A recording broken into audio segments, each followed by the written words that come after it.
जय हिंद दोस्तों। आज मैं आप लोगों के लिए क्लास 6 की एनसीईआरटी हिस्ट्री इतिहास लेके आई हूँ, जो आपको पता है कि किसी भी एग्ज़ाम के लिए बहुत इम्पोर्टेंट है। चाहे आप स्टेट पीसीएस दे रहे हो, चाहे सीटेट का एग्ज़ाम दे रहे हो, तो उसमें सबसे इम्पॉर्टेंट होता है कि आपका एनसीईआरटी अच्छे से उसका नॉलेज होना चाहिए। तो आपके लिए बहुत आसान हो जाता है किसी भी एग्ज़ाम की प्रिपरेशन करना। तो इसीलिए हम सोचे कि आज आप लोगों के लिए एनसीईआरटी सीरीज़ लेकर आए, जिसमें हम इतिहास से शुरू करने वाले हैं क्लास 6 की। और इसका चैप्टर अभी हम देख लेते हैं, इसमें क्या क्या चैप्टर है, कौन कौन सा है। तो अभी इसमें देखिए, अध्याय जो पहला है वो है क्या, कब और कहाँ, कैसे। और इसमें दूसरा अध्याय है पहला अध्याय जो है इसका कब, कहाँ और कैसे।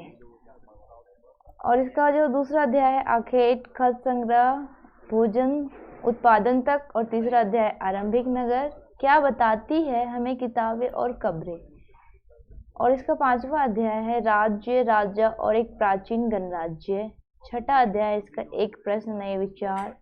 सातवां अध्याय इसका अशोक, एक अनोखा सम्राट जिसने युद्ध का त्याग किया। जिससे आप सभी ने सुना होगा कि जो अशोक है एक महान शासक रह चुके हैं और उनका बहुत नाम है। खुशहाल गांव और समृद्ध शहर। और नौवां अध्याय है व्यापारी, राजा और तीर्थयात्री। 10वां अध्याय नए साम्राज्य और राज्य। और 11वां अध्याय इमारतें और चित्र किताब। तो इसमें टोटल 11 अध्याय है क्लास 6 के इतिहास में। तो हम लोग आज स्टार्ट करेंगे चैप्टर 1 से, जिसका नाम है क्या, कब और कहाँ और कैसे। तो इसमें देखिए, जो पहले अध्याय है जिसमें हम परिभाषा देखेंगे। सबसे पहले बहुत सारे इसमें जो टर्मिनोलॉजी होते हैं उसको हम पहले देखेंगे, क्योंकि सबसे पहले हमारा वो क्लियर। फिर दूसरा चीज़ हम स्रोत। इतिहास में सबसे जो महत्वपूर्ण चीज़ है स्रोत। जब हम कोई भी चीज़ पढ़ते हैं, इसमें मकबरे, इमारतें या सिक्के, तो सबसे पहले स्रोत ये कहाँ से आया, इसकी उत्पत्ति सबसे इम्पॉर्टेंट चीज़ होता है स्रोत।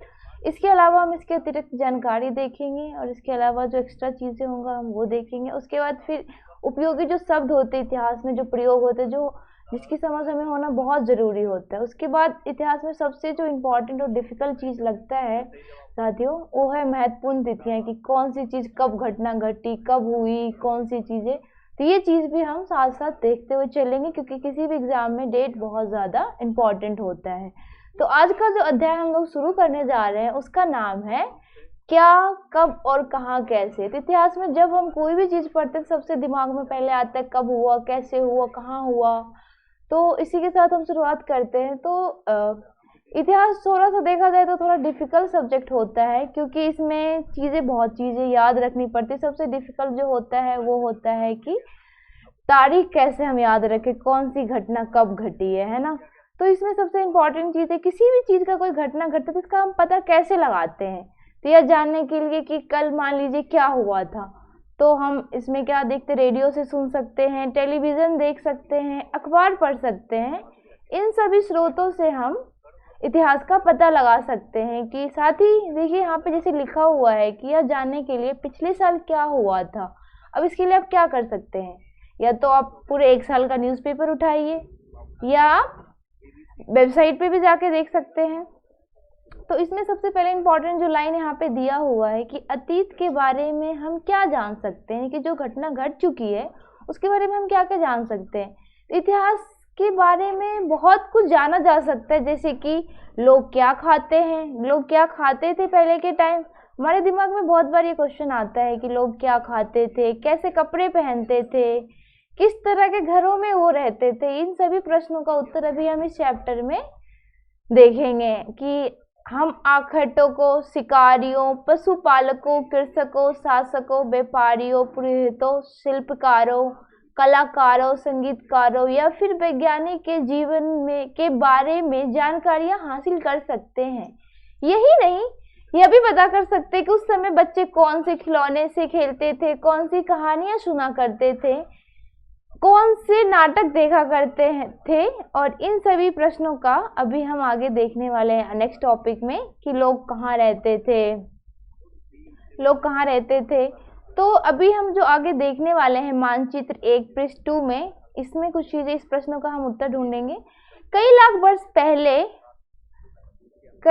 वर्ष पहले लोग इस नदी के तट पर रहा करते थे, जैसे कि यहाँ पे नर्मदा नदी अभी हम मानचित्र 1 में देखेंगे। यहाँ पर रहने वाले आरंभिक लोग कुछ कुशल संग्राहक थे जो आसपास जंगलों की विशाल संपदा से परिचित थे और अपने भोजन के लिए जड़ और फल और जंगल के अन्य उत्पादों का यहीं से संग्रह किया करते थे। वे जानवरों का शिकार भी करते थे।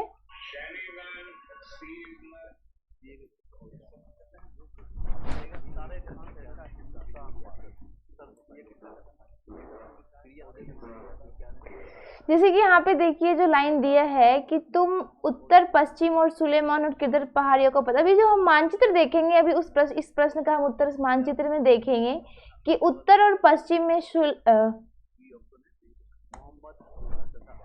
इस मानचित्र में हम पता लगा लेंगे कि जो पहले के टाइम जो लोग थे किस तरह कहाँ रहते थे और कहाँ पे वो खेती बाड़ी करते थे। इन सभी प्रश्नों का उत्तर हम इस मानचित्र में कवर करेंगे।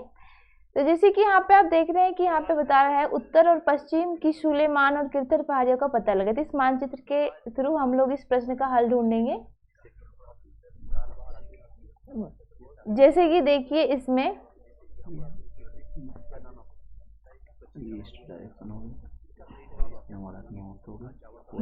नॉर्थ और ये साउथ,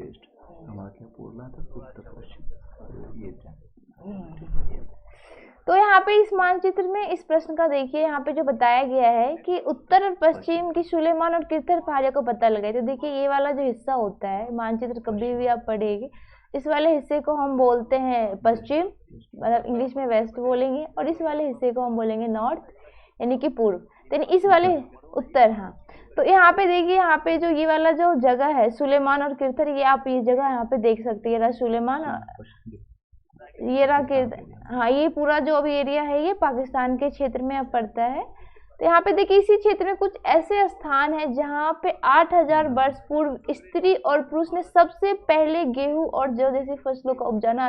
ये बहुत ही इंपॉर्टेंट प्रश्न बन जाता है हमारे लिए किसी भी एग्जाम के लिए कि सबसे पहले जो है फसलों का उपजाना कहाँ पे आरंभ किया और कब कितने वर्ष पहले किया गया है। 8000 वर्ष पूर्व किया गया था और स्त्री और पुरुष ने सबसे मिलके इस जगह पे सुलेमान और किरथर की पहाड़ियों पे फसलों का उपजाना आरंभ किया था। और जो इसमें सबसे इम्पोर्टेंट जो प्रश्न बनता है कि कौन सा फसल था, ये भी क्वेश्चन बहुत इम्पोर्टेंट है। और सबसे पहला जो फसल था कौन सा था, ये भी किसी एग्जाम में पूछा जा सकता है। तो आप यहाँ पे देख सकते हैं कि जो पहला फसल था वो गेहूं और जौ था। ठीक है, तो आप एक यहाँ से आप प्रश्न बना सकते हैं कि सबसे पहले जो है कौन सी फसलों की खेती की गई थी और किस जगह पे किया गया था और कितने वर्ष पहले किया गया था। तो 3 प्रश्न यहाँ से हमारा बन जाता है। सबसे पहला तो किस जगह पे किया गया था और कितने वर्ष पहले किया गया था और कौन सा फसल था। तो आप यहाँ से 3 प्रश्न यहाँ से तैयार कर सकते हैं। उन्होंने कौन से पशु थे सबसे पहले जिनको पालतू बनाना है। यहाँ पे देखिए चौथा प्रश्न ये भी बन रहा है। तो भेड़, बकरी और गाय, बैल जैसे पशुओं को पालतू बनाना उन्होंने शुरू किया। ये लोग कहाँ गांव में रहते थे, उत्तर पूर्व में गारो तथा मध्य भारत में विंध्य पहाड़ों। देखिए अब यहाँ पे उत्तर भारत, यहाँ पे देखिए ये आपका पड़ जाता है उत्तर और ये आ जाता है आपका पूर्व। ये वाला क्षेत्र जो है पूरा, ये वाला पूरा जो क्षेत्र है पूरा, ये रहा, ये गारो पहाड़ है। ये वाला पूरा क्षेत्र आप देख सकते हैं, नॉर्थ ईस्ट का जो ये पूरा भाग है। और ये विंध्य पहाड़ी जो ये मध्य भारत का ये हिस्सा यहाँ पे आ जाता है पूरा, इधर वाला हिस्से में ये रहा। देखिए यहाँ पे ये विंध्य पहाड़ियाँ दिख रही है, यहाँ पे ये वाला हिस्सा। तो ये कुछ अन्य क्षेत्र थे जहाँ पे कृषि का विकास हुआ, यानी कि सबसे पहले जो कृषि का डेवलपमेंट हुआ इस क्षेत्र में ही हुआ था। और जो सबसे पहले चावल को उपजाया गया था वो स्थान कौन सा था, तो वो स्थान था विंध्य के उत्तर स्थित। ये देखिए यहाँ पे ये विंध्य है और ये ऊपर वाला हिस्सा जो है उत्तर वाला हिस्सा यहाँ पे स्थित था, ये वाली जगह जहाँ पे सबसे पहले चावल को उपजाया गया था और यहाँ पे कृषि का विकास हुआ था। तो ये मानचित्र से देखिए बहुत इंपॉर्टेंट होता है किसी भी एग्जाम की आप तैयारी करते तो उसमें मानचित्र से संबंधित कई प्रश्न पूछे जाते हैं। जैसे यहाँ पे देखिए हिंद महासागर यहाँ पे है, और यहाँ पे देखिए अंडमान निकोबार यहाँ पे स्थित है। तो आप किसी भी अगर आप एग्जाम की तैयारी करें तो मानचित्र का ज्ञान होना बहुत ही आवश्यक है, क्योंकि इससे संबंधित कई प्रश्न एग्जाम में पूछे जाते हैं कि जो विंध्य पहाड़ी है किस राज्य में स्थित है और कहाँ पे स्थित है, कौन सी। हाँ, तो आप इस मानचित्र से भी कई प्रश्नों का आप तैयारी कर सकते हैं। तो ये जो चीज़ें हैं आपको अगर चाहिए तो हम आपको ग्रुप पे शेयर कर देंगे, ताकि आपके एग्ज़ाम की तैयारी के लिए आसान हो जाए। एक बार देखिए, हम एक बार इस मैप को भी थोड़ा सा रिव्यू कर लेते हैं कि आपके लिए एग्ज़ाम के पर्सपेक्टिव से क्या क्या चीज़ें इंपॉर्टेंट है। तो देखिए यहाँ पे कई चीज़ें हैं, जैसे कि देखिए कावेरी नदी है किस दिशा में स्थित है, तो ये आपका साउथ दक्षिण दिशा में स्थित है। और यहाँ पे देखिए जो व्यास नदी है, यमुना नदी है, ये किस दिशा में उपस्थित है, तो ये आपका पड़ जाता है नॉर्थ में आ जाता है, यानी कि आपका ये जो अगर हम बोले तो उत्तर में स्थित है। और यहाँ पे देखिए इधर जो पश्चिम दिशा में स्थित है, तो यहाँ पे थार मरुस्थल है जो राजस्थान राज्य में स्थित है। और यहाँ पे एक सिंधु नदी, ये भी पंजाब इस क्षेत्र में पड़ता है। और यहाँ पे देखिए अगर हम बात करें इस क्षेत्र, देखिए उत्तर के जो राज्य में जो स्थित है यहाँ पे क्षेत्र में, यहाँ पे 5 नदियां जो एग्जाम के पर्सपेक्टिव से बहुत ही इंपॉर्टेंट है। पहली नदी है आपकी झेलम, चेनाब, राविदी, सतलुज, ब्यास। तो और एक जो सिंधु नदी काफी इंपॉर्टेंट है, किसी भी एग्जाम में अगर आप देखेंगे तो ये सारी नदियों के नाम बहुत बार आए हैं कि किस राज्य में स्थित है और किस दिशा में स्थित है। तो आप ये याद रख सकते हैं कि सिंधु जो नदी है इधर पाकिस्तान की तरफ इधर स्थित कनेक्ट करती है। और ये जो नदियां हैं, ये झेलम नदी और ये चेनाब नदी, ये आपका पंजाब राज्य से होते हुए इधर पंजाब के स्थित हरियाणा इधर स्थित है। तो आप ये याद रख सकते हैं। यमुना नदी ये जो आपका पड़ता है घूमते उत्तराखंड के राज्य से होते, इसका जो उत्पत्ति है इधर से होता है। और ब्रह्मपुत्र में अपनी नदी को यहाँ पे ये प्रवाह कर देती है, बंगाल के खाड़ी होती है जो नदी है इधर अपना जल का स्राव करती है। और अब हम चलिए थोड़ा दक्षिण के दिशा में देख लेते हैं कि कौन कौन सी नदियां इधर दक्षिण दिशा में स्थित है। तो सबसे पहला जो आपका नदी गोदावरी नदी है, यहाँ पे दक्कन का जो पठार पड़ता है, यहाँ पे कृष्णा नदी है, यहाँ पे तुंगभद्रा नदी है, और एक कावेरी नदी है जो सबसे इम्पोर्टेंट है, जो आपने इसको सुना होगा काफी बार, ये न्यूज में भी चर्चित है। कावेरी नदी का जल को लेके विवाद है। और यहाँ पे देखिए जो घाट है, यहाँ पे जो दोनों को एक इधर पूर्वी घाट और ये वेस्टर्न घाट है, ये भी अगले जब हम नेक्स्ट सीरीज स्टार्ट करेंगे तो हम आपको सिर्फ एक नदियों पे पर्टिकुलर मैं आपके लिए टॉपिक बनाऊंगी, जिसमें हम सिर्फ नदी को कवर करेंगे। एक हम जो सीरीज बनाएंगे उसमें सिर्फ पठार को, तो पर्टिकुलर हम आपको एक सारी चीज़ों का एक सीरीज बना के देंगे, जिसमें आपकी पर्टिकुलर नदी को लेके हो, पठार को लेके हो, पहाड़ के लेके हो, ताकि आपका मैप वाला पोर्शन भी एग्जाम के लिए कवर हो जाए। तो आगे चलिए दोस्तों, फिर हम आते हैं अगले पड़ाव पे। तो आगे का जो हमारा जो टॉपिक है वो है मानचित्र पर सिंधु और इसकी सहायक नदियां, जो भी हमने ऑलरेडी देख लिया है। अब देखिए सबसे पहले प्रश्न आता है कि सहायक नदियां, हर नदियां की एक सहायक नदियां होती है, जिसे हम क्या कहते हैं, सहायक सहायक नदियां। जो एक नदी बड़ी नदी में मिल जाती है एक नदी, तो उसे हम सहायक नदी कहते हैं। लगभग 4700 वर्ष पूर्व इन्हीं नदियों के किनारे कुछ आरंभिक नगर फले फूले। इसकी सहायक नदियों के किनारे तथा समुद्री तटवर्ती इलाकों में भी नगरों का लगभग क्या हुआ, 25 वर्ष पूर्व विकास हुआ। यानी कि जितनी भी आप सभ्यता को देखे हो, किसी न किसी नदी के पास ही उनका विकास हुआ। चाहे आप सिंधु सभ्यता की बात करें तो वो भी सिंधु नदी के पास ही विकसित हुई। चाहे अगर आप देखें इनका मेसोपोटामिया की सभ्यता देखें तो ये भी किसी नदी के पास ही फली फूली है। तो जैसे कि यहाँ पे देखिए गंगा नदी और सहायक नदी, जैसे अभी हम ऑलरेडी डिस्कस कर चुके हैं, तो अब हम लोग थोड़ा आगे बढ़ते हैं। गंगा के दक्षिण इन नदियों के आसपास का जो क्षेत्र प्राचीन काल में मगध, यानी कि जो ये जो बिहार, वर्तमान बिहार के नाम से जाना जाता है, और इसके जो शासक थे बहुत शक्तिशाली थे, जिसका नाम अशोक है, आप सभी इस नाम से परिचित होंगे। उन्होंने एक विशाल राज्य स्थापित किया, यानी कि उनका जो साम्राज्य था, यानी कि आज का जो नाम अफगानिस्तान है, वो पहले पूरा भारत का हिस्सा था, लेकिन विभाजन के बाद ये सारे जो देश है अलग हो गए। देश के अन्य हिस्सों में भी ऐसे राज्यों की स्थापना की गई थी। लोगों ने सदैव उपमहाद्वीप के एक हिस्से से दूसरे हिस्से तक की यात्रा की है। कभी कभी हिमालय जैसे ऊंचे पर्वत, पहाड़, रेगिस्तान, नदी तथा समुद्रों के कारण यात्रा जोखिम भरी होती थी, फिर भी हुए यात्रा उनके लिए असंभव नहीं था। अतः कभी लोग काम की तलाश में, तो कभी प्राकृतिक आपदाओं के कारण भी एक स्थान से दूसरे स्थान जाएगा। जैसे कि आपको पता होगा कि कभी कभी जब कुछ आपदा आ जाता है, जैसे बाढ़ या कुछ भी होता है, तो हमें क्या करना पड़ता है, इस स्थान को छोड़ के दूसरे स्थान पे। तो पहले के टाइम में भी लोग ऐसे ही इसी कारण बस एक स्थान से दूसरे स्थान पे वो लोग विस्थापित होते थे। जैसे सेना दूसरे क्षेत्र पर विजय हासिल करने के लिए जाते थे, इसकी मूल्यवान वस्तुएं लेकर एक स्थान से दूसरे स्थान जाते रहते थे। धार्मिक गुरु लोगों को शिक्षा और सलाह देते हुए एक गांव से दूसरे गांव जाते थे, एक कस्बे से दूसरे कस्बे। कुछ लोग नए और रोचक स्थानों को खोजने की चाह में उत्सुकता की यात्रा क्या करते थे। इन सभी यात्राओं से लोग एक दूसरे के विचारों का जानने का अवसर मिला। तो अभी हम लोग अब आते हैं नेक्स्ट प्रश्न पे कि आजकल लोग यात्राएं क्यों करती हैं। हम सभी बहुत ही घूमना पसंद करते हैं। अभी जैसे सर्दी का टाइम है, तो आप लोगों को ऑब्वियस सी बात है कि आपको पहाड़ी एरिया पे घूमने का बहुत मन करता है, क्योंकि हमें कभी कभी लगता है कि प्रकृति का हमें थोड़ा अनुभव लेना चाहिए, थोड़ा समय हमें बिताना चाहिए, क्योंकि हम लोग उससे भी बहुत कुछ सीखते हैं, है ना, अपने नेचर से, नई जगह से, वहाँ के बहुत चीज़ें हमें जानने को मिलता है, नया कल्चर, है ना। तो हमें यात्राएं करनी चाहिए, उससे हमें एक नए आइडिया, नया अनुभव मिलता रहता है। तो अब हम आगे चलते हैं कि पहाड़, पर्वत और समुद्र इस उपमहाद्वीप की प्राकृतिक सीमा का निर्माण करते हैं। हालांकि लोग इन सीमाओं को पार करना आसान नहीं था। जिन्होंने ऐसा चाहा वो ऐसा कर सके, वे पर्वत को ऊंचाई को छू सके तथा गहरे समुद्रों को पार कर सके।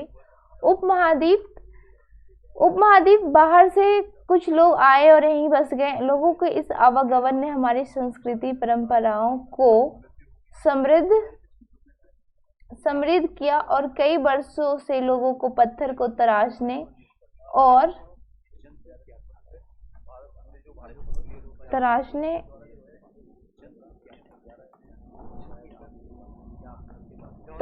संगीत और रचने की, यहाँ तक कि भोजन बनाने के नए तरीकों को, एक दूसरे के विचार को अपनाते रहे।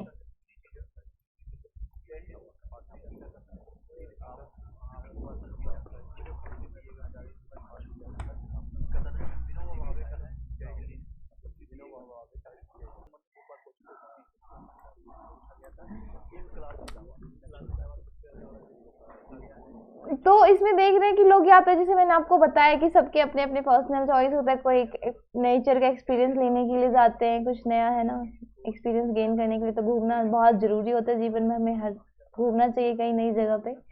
तो जैसे कि इसमें मैंने आपको बताया कि यही बस गए जो लोग यहाँ से गए, और लोगों के आवागमन ने हमारी संस्कृति परंपरा और समृद्ध किया। कई वर्षों से लोग पत्थर को तराशने, संगीत रचने और यहाँ तक कि भोजन बनाने के नए तरीकों के बारे में एक दूसरे के विचार को अपनाते रहे। जैसे कि आपको पता होगा, ये बहुत इंपॉर्टेंट टॉपिक है कि देश का नाम, जैसे हम सभी जानते हैं कि हमारे भारत का जो नाम है, हम लोग इंडिया बोलते हैं, कुछ लोग हिंदुस्तान बोलते हैं, यानी कि अलग अलग शब्दों से हम जानते हैं। तो अपने देश के लिए हम प्राय इंडिया तथा भारत जैसे नामों का प्रयोग करते हैं। इंडिया का जो शब्द है बहुत ही इम्पोर्टेंट टॉपिक है, आप लोग थोड़ा ध्यान से सुनिए, क्योंकि ये एग्जाम में भी कई बार पूछा गया है कि इंडिया शब्द जो है किस शब्द से इसकी उत्पत्ति हुई है। तो इंडिया जो है शब्द है इंडस से निकला है, जिसे संस्कृत में सिंधु कहा जाता है। ठीक है, तो आपने अपने एटलस में जो आपकी मानचित्र की जो पाठ्य पुस्तक, आप उसमें देख सकते हैं कि ईरान और यूनान का आप उसमें पता लगाइए और हमें बताइए कमेंट में। लगभग 2500 वर्ष पूर्व उत्तर और पश्चिम की ओर में आने वाले ईरानियों और यूनानी, आपको पता है कि जो भारत जो देश है, इसमें कई अलग देशों के लोग आए, बहुत इन्होंने, है ना, तो इस वजह से अलग अलग इन्होंने नाम दिया है। जैसे ईरानी और यूनानियों जब भारत में इन्हें सिंधु को हिंदोस तथा इंदोस और इस नदी से पूर्व स्थित भूमि को इंडिया कहा है।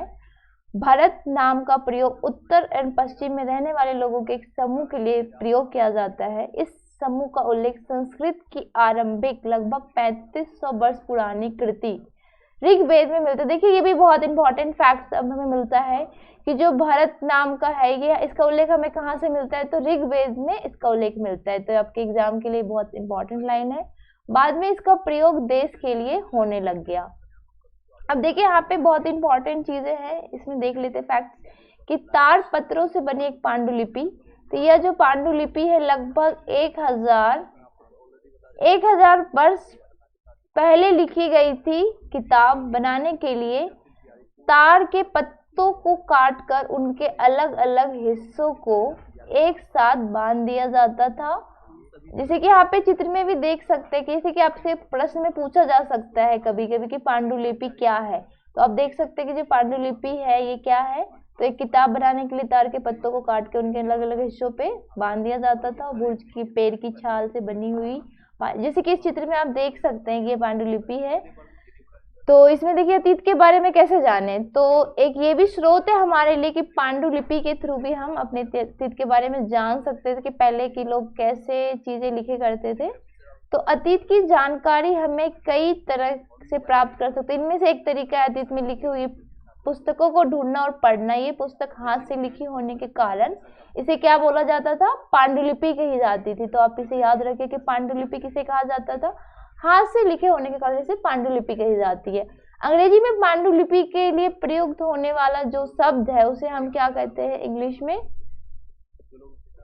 मैन्युस्क्रिप्ट शब्द लैटिन शब्द मेन्यू का अर्थ से निकला है। ये पांडुलिपियां प्राय ताड़ पत्रों और हिमाचल क्षेत्र में उगने वाले भुर्ज नामक पेड़ की छाल के विशेष तरीके से भोजपत्र लिखी जाती है।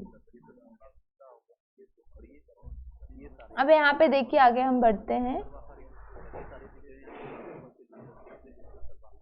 इतने वर्षों में इनमें से कई पांडुलिपियां को कीड़े ने खा लेने की बहुत निजी, जिस वजह से हम कुछ चीजें नहीं पढ़ पाते। जैसे आप घर में भी देख सकते कई चीजें, जैसे न्यूज़पेपर हमारा बहुत पुराना जब उसे दिमाग खा जाता है तो क्या होता है, उसको हम नहीं पढ़ पाते। तो इसी तरह इसमें भी जो पांडुलिपि है इतने वर्षों से क्या होगा, ये जो पुरानी पड़ी हुई थी इसको कीड़े ने दिमाग ने खा लिया। तो कुछ चीजें जो है इसकी नष्ट कर दी गई है, लेकिन फिर भी ऐसी कई पांडुलिपियां जो है आज उपलब्ध है। अगर आप इसे देखना चाहें तो दिल्ली में एक म्यूजियम भी है इतिहास को लेके। तो आप यहाँ पे सारी चीजें अगर आप देखने के लिए उत्सुक है तो आप दिल्ली में देख सकते हैं। आर्काइव्स भी है और यहाँ पे इस चीज के लिए आप देख सकते हैं।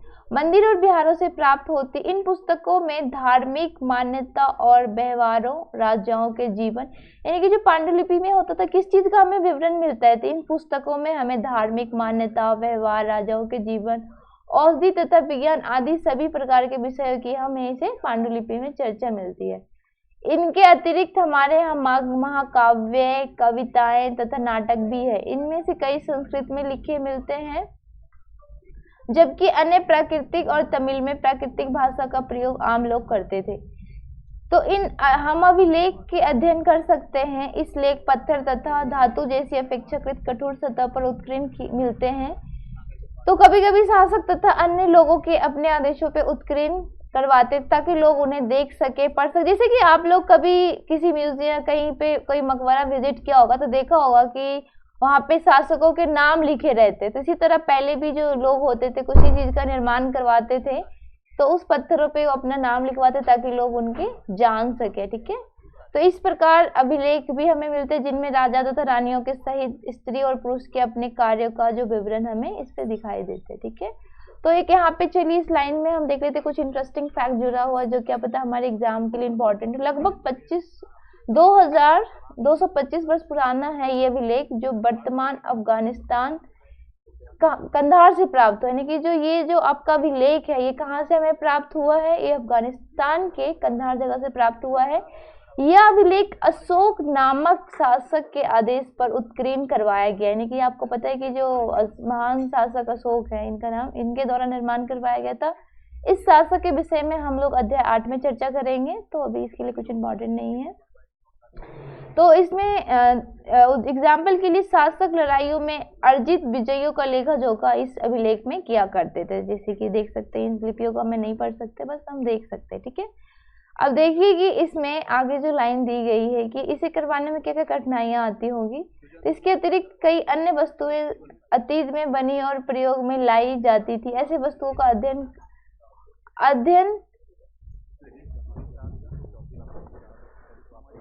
अध्ययन करने के लिए यहाँ पे देखिए जो चीजें दी है, अतिरिक्त वस्तुएं अतीत में बनी हुई प्रयोग में लाई जाती थी, ऐसे वस्तुओं का अध्ययन करने वाला जो व्यक्ति, उसे हम क्या बोलते हैं? इसे हम पुरातत्वविद कहते हैं। इंग्लिश में हम इसको आर्कियोलॉजिस्ट कहते हैं। आपको दोनों टर्म में पता होना चाहिए, हिंदी में भी और इंग्लिश में भी। तो हिंदी में हम इसे पुरातत्वविद कहते हैं और इंग्लिश में हम इसे आर्कियोलॉजिस्ट कहते हैं, जो इन सब चीजों का स्टडी करते हैं। हाँ, तो इसे वस्तुओं का अध्ययन करने वाले व्यक्ति को क्या बोलते हैं? पुरातत्वविद कहते हैं। पुरातत्वविद कहते हैं। पुरातत्वविद पत्थर और ईंट से बनी इमारतों के अवशेषों और चित्रों तथा मूर्तियों का अध्ययन करते हैं, और ये औजारों, हथियारों और बर्तन, आभूषण। यहाँ पे देखिए जो कुछ प्राचीन चीजें आप इसमें देख सकते हैं, कैसे इसको संभाल के रखा गया है। तो इसमें एक प्राचीन नगर से जो ये प्राप्त हुआ है, ये जो कितने वर्ष पुराना है? 4700 वर्ष पुराना है। और इसमें एक दाएं और चांदी का सिक्का है, देखिए। और यहाँ पे एक चीज और भी रखी गई है कि कैसे भिन्न है आज के सिक्कों से, आप इसका तुलना कर सकते हैं। तो इसमें आप देख सकते हैं सिक्कों की जो प्राप्ति के लिए छानबीन और खुदाई भी करते हैं। इनमें से कुछ वस्तुएं हैं जैसे कि पत्थर की पकी हुई यहाँ पे मिट्टी तथा कुछ धातु बनी होती है। इसे कठोर और जल्द नष्ट होने वाले होते हैं। पुरातत्वविद जानवर, चिड़ियों और मछलियों की हड्डियों भी ढूंढते हैं, इससे भी इनका इतिहास का पता लगाते हैं। इस वजह से ये सब चीजें ढूंढते हैं। इससे इन्हें जानने में मदद मिलती है। अतीत में लोग क्या खाते थे, क्या पहनते थे, क्या खेलते थे। वनस्पति के कुछ अवशेष बहुत मुश्किल से बच पाते हैं। यदि अन्न के दाने अथवा लकड़ी के टुकड़े जल जाते तो जले हुए रूप में बचे रहते हैं। अब देखिए यहाँ पे एक प्रश्न उठता है कि क्या पुरातत्वविदों को बहुधा कपड़ों के अवशेष मिलते होंगे? तो इस प्रश्न का हम देखते हैं। इसमें पांडुलिपियों, अभिलेखों तथा पुरातत्व से ज्ञात जानकारियों के लिए इतिहासकार प्राय स्रोत शब्द का प्रयोग करते हैं। कि इतिहास में जब हम कोई चीज ढूंढते हैं, ठीक है, उसका पता लगाते हैं, तो शब्द का जो हम प्रयोग करते हैं उसे हम स्रोत बोलते हैं। ठीक है, तो इतिहासकार उन्हें कहते हैं जो अतीत का अध्ययन करते हैं। जैसे यहाँ पे भी एक प्रश्न का और यहाँ पे हमें उत्तर मिल जाता है कि इतिहासकार किन्हें कहते हैं?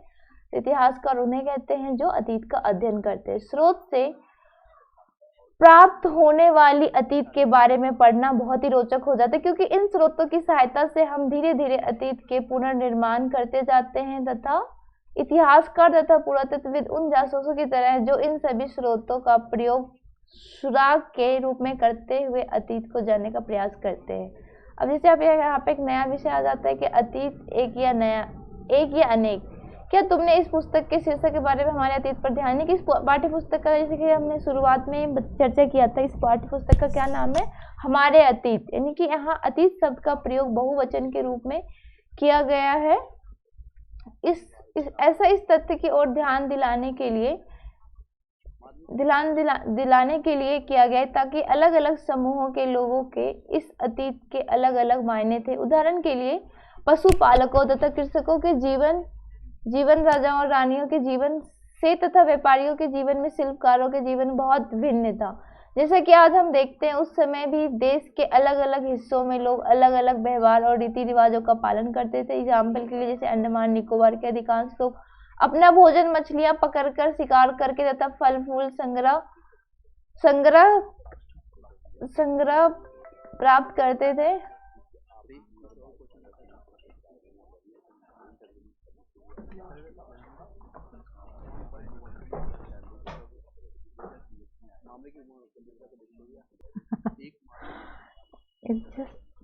तो हम आगे देखते हैं साथियों कि इसके बाद जो हम लोग डिस्कस कर रहे थे,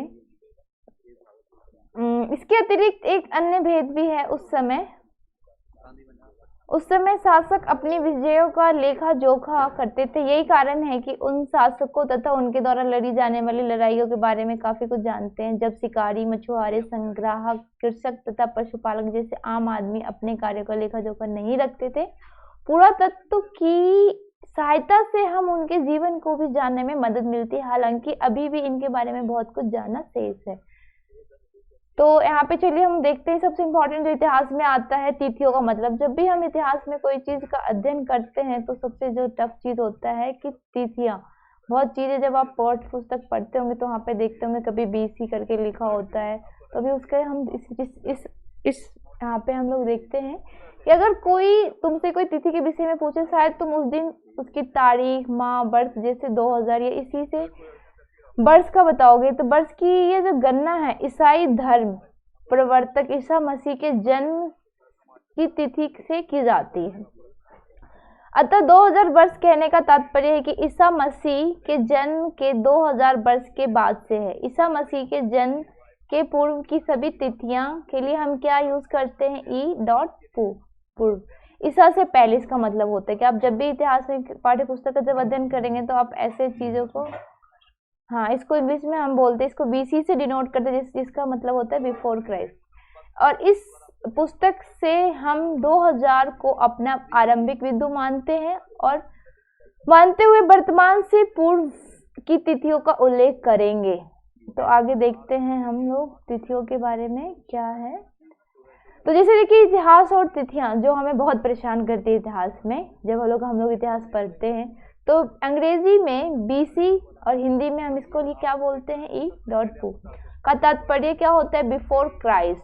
तो ये बहुत इंपॉर्टेंट है, आपको एग्जाम में भी पूछा जा सकता है, तो आप इसका याद रखिए कि इसका जो एब्रीविएशन है क्या यूज करते हैं बीसी, और इसका जो फुल फॉर्म होता है वो बिफोर क्राइस्ट, यानी कि हिंदी में से हम क्या बोलेंगे, ईसा पूर्व होता है। तो कभी कभी तुम तिथियों से पहले ईडी भी आपने देखा होगा कि ईडी का भी लगाया जाता है, तो इसको हिंदी में हम ऐसे लिखते हैं, और इसका मतलब जो ईडी का जो हम बोलते हैं फुल फॉर्म, इसको होता है एनी डोमिनो। कभी कभी आपके एग्जाम में भी ऐसे क्वेश्चन आ सकते हैं, तो आप इसको याद रखिए। और एनो जो डोमिनो है ये किस दो लैटिन शब्दों से मिलकर बना है, जिसका मतलब होता है ईसा मसीह के जन्म के वर्ष से। कभी कभी एडी की जगह हम लोग सी का प्रयोग करते हैं तथा बीसी की जगह हम लोग बीसी का प्रयोग करते हैं। तो सीई अक्षरों का लिए हम क्या यूज करते हैं, कॉमन एरा, तथा वीसी के लिए बिफोर कॉमन एरा। तो आज के टाइम वर्तमान में हम इसी का यूज करते हैं, क्राइस्ट। बीसी जो है उसका प्रयोग अब खत्म हो गया। हम इन शब्दों का प्रयोग इसलिए करते हैं क्योंकि विश्व के अधिकांश देशों में अब इस कैलेंडर का प्रयोग सामान्य हो गया। भारत में तिथियों के इस रूप का प्रयोग लगभग 200 वर्ष पूर्व आरंभ हुआ था। कभी कभी अंग्रेजी में बीपी अक्षरों का भी प्रयोग होता है, जिसका तात्पर्य होता है बिफोर प्रेजेंट, यानी कि वर्तमान से पहले। ठीक है, तो आज हमने इस चीज़ों के बारे में जाना। तो आगे हम लोग नेक्स्ट जब हम लोग सीरीज स्टार्ट करेंगे तो उसमें मैं नेक्स्ट चैप्टर के जो स्टार्ट करेंगे, और इसके साथ ही हम लोग इस चैप्टर के प्रश्न के भी हम लोग सॉल्यूशन में बताऊंगी। ठीक है, तो जय हिंद दोस्तों। हम यहीं पे मैं अपना आज का क्लास खत्म करती हूँ। Have a good day, thank you so much.